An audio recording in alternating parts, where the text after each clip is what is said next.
Paz Deus com todos os irmãos do grupo. Respondendo à pergunta do nosso irmão João, que falou se é pecado um cristão fazer vasectomia, né? E a mulher fazer laqueadura, é pecado sim, irmão. Segundo as escrituras, é pecado.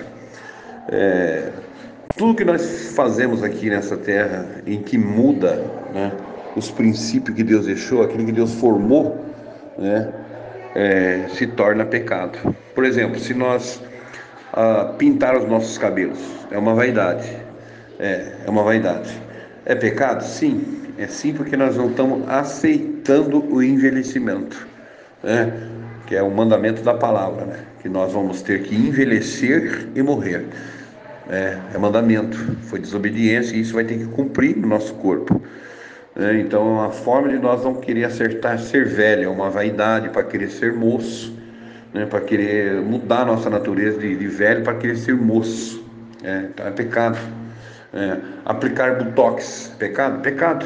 Você está mudando, você está preenchendo, você está corrigindo, você está querendo, tudo isso está indo contra aí. Deus não se alega com essas coisas de forma alguma, de forma alguma. Nós aprendemos muito bem isso com os animais. Deus criou tanto os homens como os animais. Os animais não fazem mudança. Tudo aquilo que Deus fez entre os animais, os pássaros, então você pode ver que o círculo de vida deles são todos iguais, desde o tempo de Adão e Eva até agora. Todos os animais têm o mesmo jeito, têm a mesma forma que Deus fez, eles continuam. Só o homem é que mudou, certo? Então ele mudou, por quê? É pecado, tá? É pecado. Então, em Eclesiastes capítulo 7, verso 29 diz assim: vede isso, tão somente achei, que Deus fez o homem reto, mas eles buscaram muitas invenções. Então são invenções humanas. É o homem que procura através da tecnologia e da ciência. Então ele começa a ver uma mudança, né? Na verdade, da estética, ele quer mudar, ele veio para querer mudar as coisas de Deus. É uma vaidade, ele quer mudar, entendeu? Então, se for um caso aí da mulher está tendo um risco de morte, e às vezes a pessoa quer fazer isso, né, por causa da sua mulher que está em risco de morte, bom, aí está entre ele e Deus, tá? É um pecado, porém ele pode até querer fazer isso porque realmente aí tem um risco. O médico constatou, né, que vai ter esse problema, que a mulher vai ter que fazer essa lequeadura, ou ele vai ter que, se for pelo atestado médico, né, foi constatado, isso não foi que eles procuraram, isso veio pela medicina, é uma coisa constatada, então aí vai ser diferente. Agora, o que acontece é que a maioria das vezes nós estamos vivendo um tempo em que há uma redução de filhos. Por quê? Por causa da vaidade. A mulher não quer ter muitos filhos para manter o seu corpo bonitinho, quer ter máximo 2 filhos, ela fala. Tem até uma programação, né? Eu vou casar, vou me programar para ter 1 ou 2, o máximo. Ela está indo contra o mandamento, porque Deus diz: crescer e multiplicar, enchei-vos a terra. Então o sexo quem deixou foi Deus. E o casamento, o objetivo é para procriar, é para formar a família, é para gerar, para formar a família. O sonho de um casamento é você formar a família. E no tempo do Antigo Testamento, inclusive, a mulher estéril, tá? Ela era até considerada maldita, era uma maldição a mulher que não, o ventre que não gerava, tá? Então, a mulher que tinha muitos filhos era abençoada a sua madre, tá certo? Então, teve o caso, quando a mulher era suspeita de adultério, fazia lá um pó do tabernáculo para que ela bebesse aquelas águas amargantes, e se ela tivesse adultério, inchava o seu ventre e a sua coxa, que exatamente ela não poderia mais procriar, sabe? Era como um castigo da esterilidade. Era ser estéril, não produzir mais, não criar mais. Por quê? Porque a benção era produzir, era gerar filho.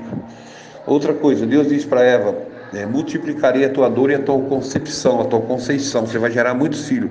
É mandamento, multiplicarei a tua dor. E aí, se nós entramos interrompendo isso aí, nós entramos contra o princípio e o mandamento de Deus. Não adianta conta. Teve aquele moço nas escrituras, tá? É tão sério a procriação, né? Você ter filho, que naquele tempo do Antigo Testamento, quando o irmão morria e ele não tinha nenhum filho, ele viesse a morrer, o próprio irmão dele, pela lei de Deus, teria que casar com a mulher do seu irmão para que dela gerasse filho, para que não apagasse o nome da sua geração na terra, para que ele pudesse ter filho em lugar do seu irmão. Casava com a viúva. Então você vê que Deus é o Deus da procriação, Deus é o Deus da vida, né? Não é o Deus de interromper a vida, entendeu? Isso é pecado sim, tá? Seja para o homem ou seja para a mulher, é pecado.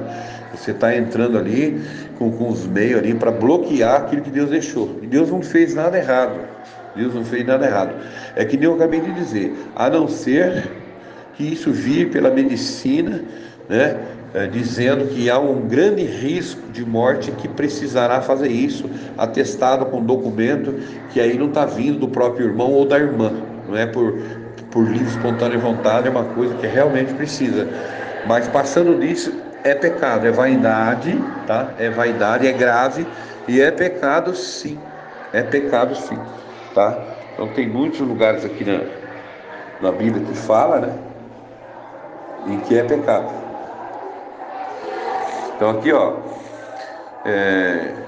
quando o Senhor viu que as pessoas eram muito, mas sempre estavam pensando em fazer coisas erradas, ficou muito triste por haver feito os seres humanos. O Senhor ficou tão triste com o seu coração pesado. Então aqui está falando lá em Gênesis que Deus arrependeu de ter feito o homem. Deus não arrependeu de ter feito os animais, os pássaros, né? Os répteis da terra. Mas do homem diz a palavra que ele se arrependeu de fazer, porque eles são mal, eles buscam invenções. Então Deus ficou triste. Então os animais não mudam essa natureza, tá? É o homem é que muda as coisas, né? Tá certo, irmãos? Então é pecado sim, tá? É pecado sim. Não adianta a gente querer dizer que não é, porque é pecado sim. Entendeu? Então, alguém pode até fazer, né? Não vamos condenar ninguém que está fazendo, porém, segundo as Escrituras, é pecado sim, né? Então, a procriação sempre foi um objetivo de Deus, né? Sempre foi um objetivo de Deus. Na Torre de Babel, nós lembramos muito bem, né? Que Deus mandou crescer, multiplicar e encher a terra, né? E disseram: agora vamos construir uma cidade que tenha uma torre que chega até o céu, assim ficaremos famosos, não seremos espalhados pelo mundo inteiro. Então o Senhor desceu para ver a cidade e a torre que eles estavam construindo, e Deus disse assim: vamos descer e atrapalhar a língua que eles falam, a fim de que um não entenda a linguajar do outro. Assim o Senhor os espalhou pelo mundo inteiro, e eles pararam de construir a cidade. A cidade recebeu o nome de Babel, pois o Senhor ali atrapalhou a língua falada por todos os moradores da terra, e dali os espalhou pelo mundo inteiro. Por que foi feito isso? Porque tinha que cumprir a palavra, crescer, multiplicar e encher a terra. E o homem já quis mudar o intento de Deus, falando: nós vamos morar só aqui na torre, nós não vamos esparramar na terra. Não, Deus veio e interrompeu, né? Deus veio e interrompeu, certo? Em Gênesis 1 diz lá, né? Assim criou Deus os seres humanos, e ele criou parecido com Deus, e os criou homem e mulher. Os abençoou dizendo: tenham muitos e muitos filhos. Tá vendo? Quando Deus criou o homem, falou, e abençoou dizendo: tenham muitos e muitos filhos, espalhem-se por toda a terra e domine a terra, e tenham poder sobre os peixes do mar, sobre as aves, enfim, é mandamento de Deus, tá? Então isso é contra a palavra sim. Teve um caso interessante aqui, Gênesis 38, verso 8. Então Judá disse a Onã: vai e tenha relações com a viúva do seu irmão, assim você cumprirá o seu dever de cunhado, que era mandamento, era lei de Deus, para que o seu irmão tenha descendentes por meio de você. Ora, Onã sabia que o filho que nascesse não seria considerado como seu, por isso cada vez que tinha relações sexuais com a viúva do seu irmão, ele deixava que o esperma caísse no chão, para que o seu irmão não tivesse descendentes por meio dele. Então o Senhor ficou irado e desgostoso com ele, e o que estava fazendo, e tirou a sua vida. Então está bem explicado aqui, irmão. Você não pensa que Deus não quer que faça essas coisas. Deus matou porque ele pegava o esperma e deixava cair no chão, para que não gerasse o filho. Então Deus é o Deus da procriação. É bíblico, é bíblico. Não adianta nós querer cortar a volta. A Bíblia não aprova isso não, né? Certo? Então, e Salmo 127 diz assim: os filhos são um presente do Senhor, eles são uma verdadeira benção de Deus. Os filhos que o homem tem na sua mocidade são como flechas na mão de um soldado. Então aqui a Bíblia diz, Salmo 127, que os filhos são um presente do Senhor, eles são como uma verdadeira bênção. E quem faz isso está tirando a bênção de Deus na sua própria vida. Certo? Então está aqui a minha resposta aí, tá? Eu não concordo não com vasectomia e nem com laqueadura. Segundo as escrituras, não, eu não concordo. A palavra de Deus não concorda. Agora, muitos podem fazer e faz, nós não vamos condenar ninguém. Mas segundo a palavra não apoia. E Deus não é contente com esse tipo de procedimento. Amém, irmãos? Deus abençoe a todos os irmãos do grupo. Fica com Deus.